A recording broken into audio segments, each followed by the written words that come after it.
85 years ago, the world learned a terrible lesson about what happens when hatred is ignored. In 1938, the streets of Germany and Austria were littered with the broken glass of Jewish businesses, synagogues burned as fire brigades stood idly by, and the first violent blows of what would become the Holocaust were struck. It was not sudden, the signs were there for years, but the world looked away. We vowed it would never happen again. Yet here we are. In recent months, Australians have watched in disbelief as Jewish schools are graffitied, a synagogue and child centre are set alight, homes and businesses are vandalised, and anti-Semitic threats escalate to outright violence. These are not isolated incidents. They are part of a disturbing pattern, one that history has shown us before. On January 30, a Jewish school in Sydney was defaced with anti-Semitic graffiti. It was the first day of school, and Jewish children had to walk past messages of hatred, a modern echo of Nazi Germany, where Jewish businesses were marked and defaced to warn others to stay away. We all remember the firebombing of a Melbourne synagogue late last year. It was a haunting parallel to Kristallnacht, the night of broken glass, when in 1938 synagogues across Germany were set alight while authorities turned a blind eye. Just last week it became known that a caravan packed full of explosives, along with the notes to kill the Jews and the address of a nearby synagogue, was uncovered by police as early as January 19. On multiple occasions, cars belonging to Jewish Australians have been torched, homes have been marked with threats, and swastikas, symbols of a genocide that should have been left behind in history, have been scrawled across Australian neighbourhoods. These are not just criminal acts. They are premeditated attempts to instil fear, or worse, to cause severe harm, in a community that has already suffered so much. This crisis hit home, quite literally, this past weekend in Perth. In the quiet suburb of Dalkeith, a family awoke to find their front wall defaced with a swastika and vile anti-Semitic slurs. It was a chilling reminder that this hatred is not distance, it is here in our own streets, amongst our own neighbourhoods. It is an undeniable fact that we are witnessing the normalisation of anti-Semitic hate in Australia. And if history has taught us anything, it is that indifference allows evil to flourish. What does it say about our nation when Jewish Australians no longer feel safe in their own homes, in their own schools, or in their own places of worship? We also know where this path leads. The lead up to the Holocaust was not just about violence. It was about the gradual erosion of protections, the normalisation of Jew hatred, and the silence of leaders who should have spoken out. First, Jews were blamed for economic downturns. Today we see the resurgence of conspiracy theories about Jewish influence in business and politics. 2 weeks ago at the Queensland University of Technology, an anti-racism symposium, an event supposedly dedicated to tolerance, became a platform for overt anti-Semitism. The event featured a grotesque caricature labelled Dutton's Jew, which portrayed Jewish coalition supporters as racist villains. This was not a crude misstep or a bad attempt at satire. It was a calculated effort to stigmatise Jewish Australians who hold certain political views. Despite incidents like this, excuses remain abundant. We hear arguments that anti-Semitism is complicated, that graffiti and vandalism are just protests, that hatred towards Jews is somehow different from all other forms of hatred. For decades, Australia stood united in its rejection of anti-Semitism.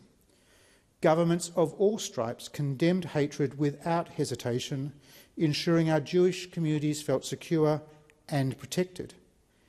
Yet today we have seen a concerning shift, one where political opportunism has been allowed to cloud moral clarity. The Albanese government's inconsistent and at times tepid response to rising anti-Semitism has only emboldened extremists. When members of the government fail to unequivocally condemn anti-Semitism or engage in moral relativism, They send a dangerous message that this is a debate rather than a clear-cut issue of right and wrong. We saw this when Labor members failed to call out anti-Semitism in their own ranks.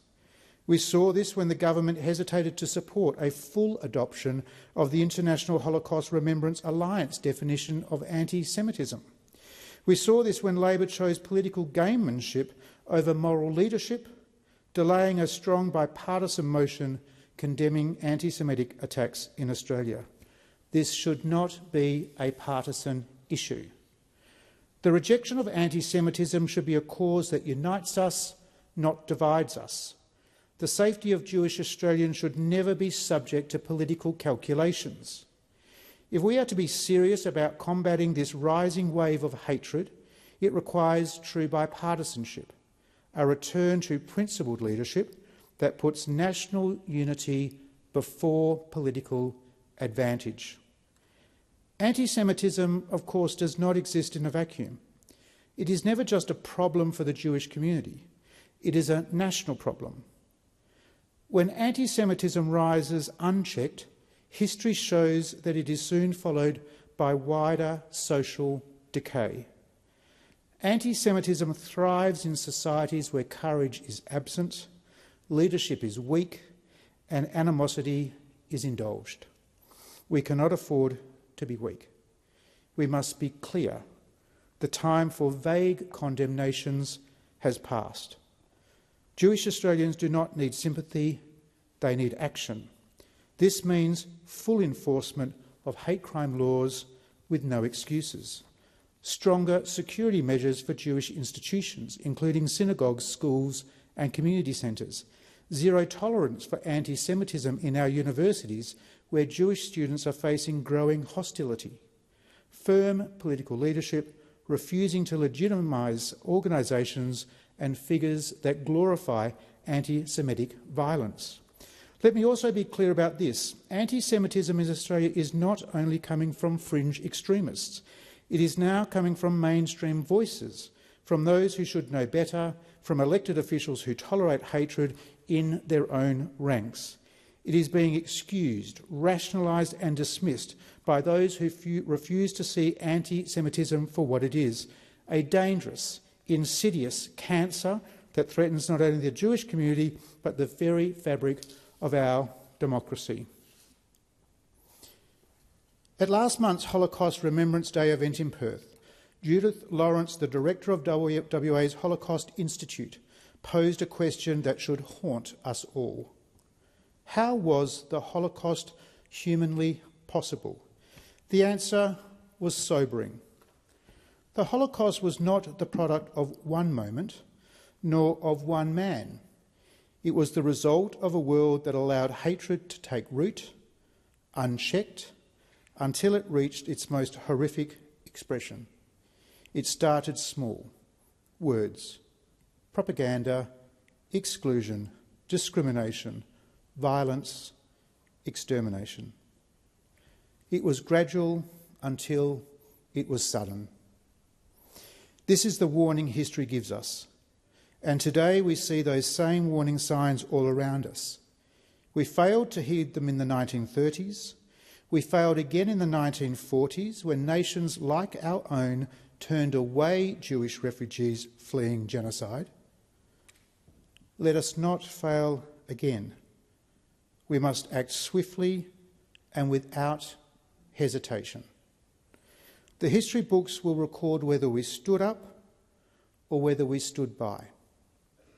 Australia, its government, its leaders, its everyday citizens must now choose wisely.